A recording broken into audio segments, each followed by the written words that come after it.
If you're watching this video, you are probably a doctor and you studied in China, Russia, Ukraine, Iran, Morocco, a lot of places, Cuba, and all that. You studied in a foreign country and you are a Ghanaian, thinking if you should come home to write the Ghanaian exam, or if you should write USMLE, go somewhere, if you should write PLAB, all that stress. Trust me, I have been there.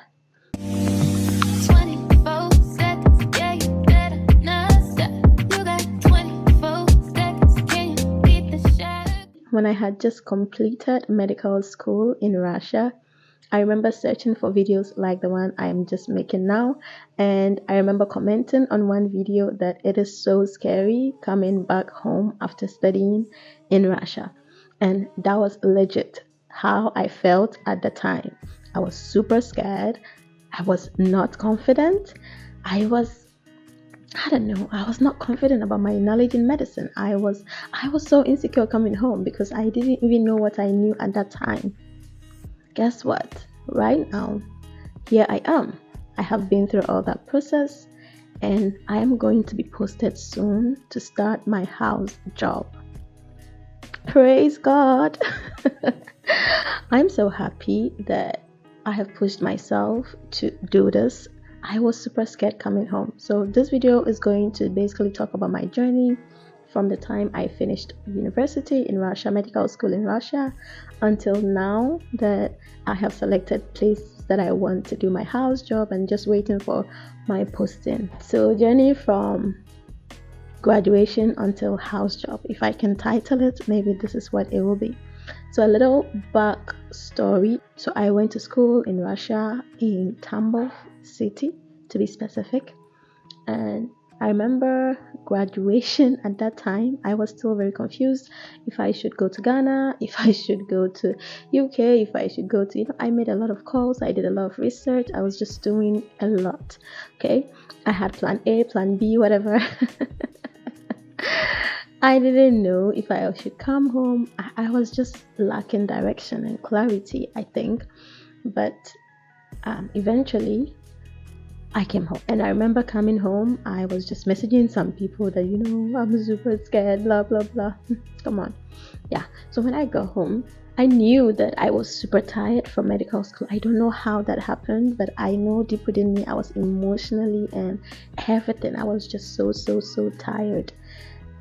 And I wasn't really having a lot of desire for medicine anymore, and I was like, you know what, let me just take a gap year. I don't know if that's what it's called, but like, let me take some time off, okay, and not get too busy with medicine. Let me just relax a little.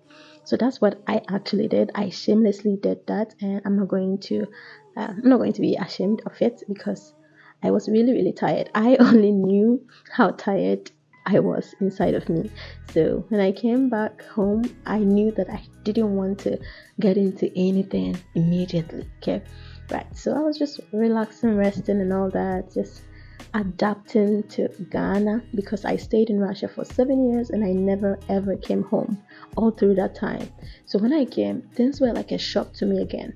I had to adjust and all that. So I took that time just trying to adjust, blah blah blah. Fast forward, I get to a point where I was ready to prepare for the exam and write. Okay, so in this time I heard a lot about people organizing classes. Okay, different doctors, different teachers organizing classes. I'm not going to mention anybody's name at this point. I don't know if I should, I don't know, so I'm not going to mention.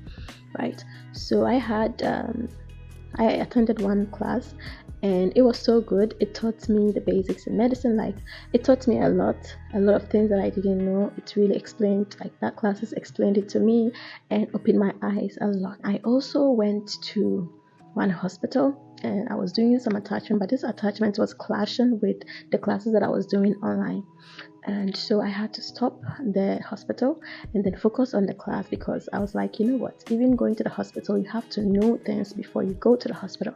So I decided, let me just get the knowledge, let me get the theory and know it solidly. Let me be confident about my theory from this class, and then after that I will do the hospital. In the process of doing that, guess what, they changed the system. Okay.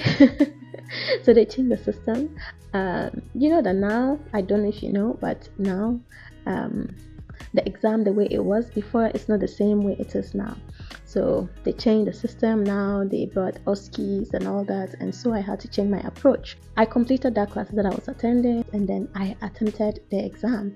So I wrote the new format of the exam. God being so good, I passed the first stage. I was so happy.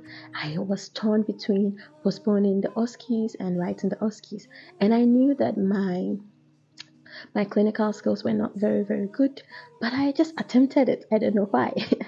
And guess what? I didn't make it the second stage. So I had to attend another classes. And this class, and going to the hospital again, I went to the hospital. Actually, that was like my major hospital rotation, okay? And this helped me a lot because it taught me a lot of things. Honestly, I can't overemphasize the point. Please go to the hospital when you come back home. Especially for somebody who never came back in their entire 7 years, you need to get used to the things that happen in the hospitals here. So I went to the hospital, and then I was also doing another class online, and basically I was preparing for only the stage 2, and that is how I passed my exam. When I attempted again, that's only the second part. And the thing about this exam is everything is expensive, okay? We're in Ghana, but they charge in dollars. So when you go to the hospital, some hospitals are going to charge you a lot of money. Some places charge $700, okay? We are in Ghana, but we're charging dollars. So yeah, some people charge $700. This is around, this is how much a lot of the hospitals charge for their classes that they offer, like preparing you for the exam. Yeah. And with some places, you cannot even decide that, oh, I want to just use the hospital. I will not attend your classes. You have to basically just pay. As long as you are in the hospital, you have to pay that $700. That's just preparing for the exam, okay? And the exam registration of the exam itself, it's also a lot of money. I don't know, it keeps changing. At the time that I wrote, right now it is like almost $900. It's 800 something. It's almost $900, but it's not exactly 900. So it's 800 something, please. I'm not saying it's 900, it's 800 something.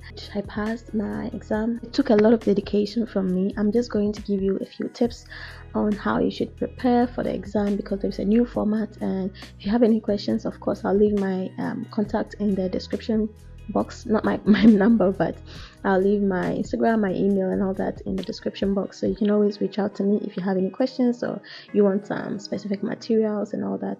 The first point that I'm going to give you is that don't underestimate this exam. A lot of people underestimate the exam. At the same time, don't be too scared, okay? Because the thing about it is, if you are too scared, you may be paralyzed and you will never move forward. I remember, look at this, and I made it so short. I made the journey so short, but honestly, it felt like this is the longest journey I've ever taken, and it was full of stress. Some days I was super stressed. I couldn't even eat. Some days I didn't even know. Like some days I would just be praying. Look, this took a while. But one thing, don't be too scared. Don't let fear paralyze you. And at the same time, don't underestimate the exam, because just don't.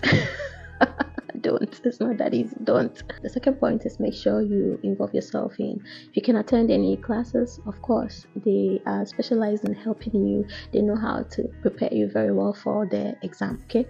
Even if you will not attend the classes, the next point I have is having a group discussion with people. So there are different classes going on right now. If you're going to have a group discussion, I had a group discussion, group studies, if I can say. Yes, and the group doesn't have to be like a bunch of people. You can have like 5-6 people, and then you just have group discussions every time. People from different classes, you basically just come together and share your ideas on different things.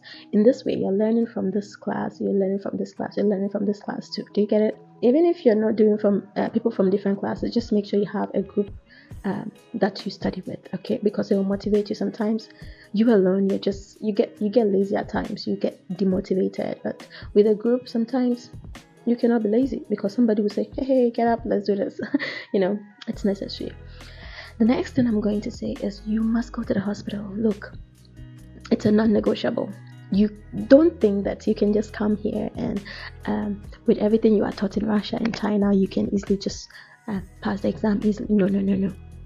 You must spend time in the hospital. Go and familiarize yourself and be patient, okay? A lot of times I think people come and they want to write the exam quickly. It won't land you anywhere. Just take your time, go to the hospital, familiarize yourself with things, learn how to do the things that you don't know how to do. And yeah, because now the exam is MCQ and OSCE. OSCEs, your clinical skills have to be good. Okay, they want to know if you have gone to the hospital before. They want to know if you have spent time in the hospital.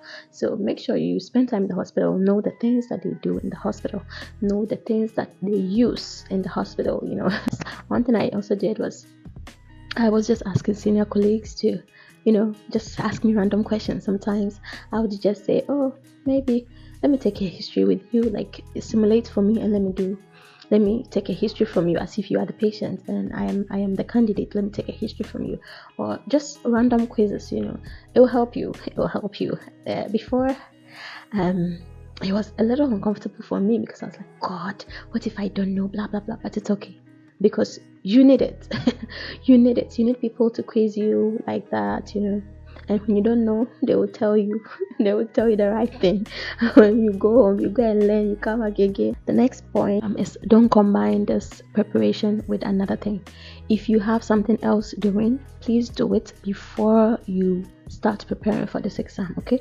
Or wait, get the exam done afterwards, then you do this thing. Don't combine it with something else because the exam preparation alone is very stressful. It requires all your energy and all your attention.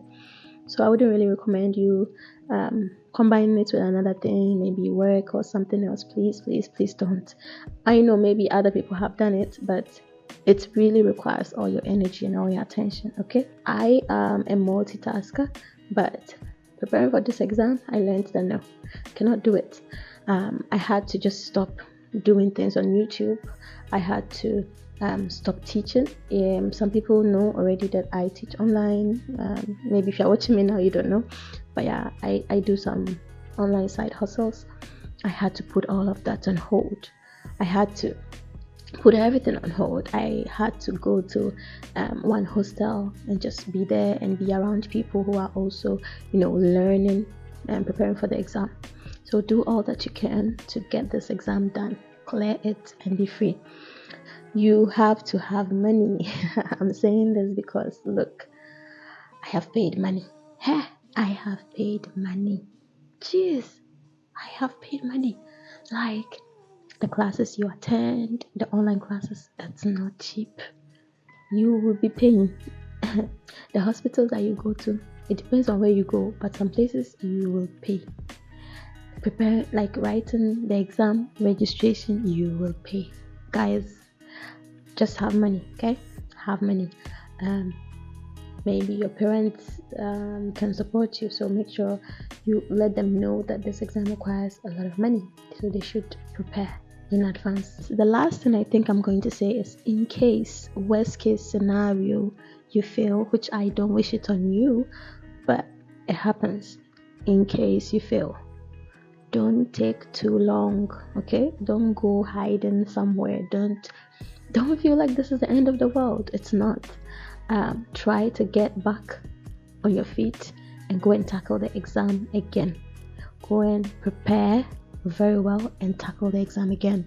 The mistake some people do is when they fail once, that is all. They feel like, oh, this is the end of the world. Let me just, go focus on other things.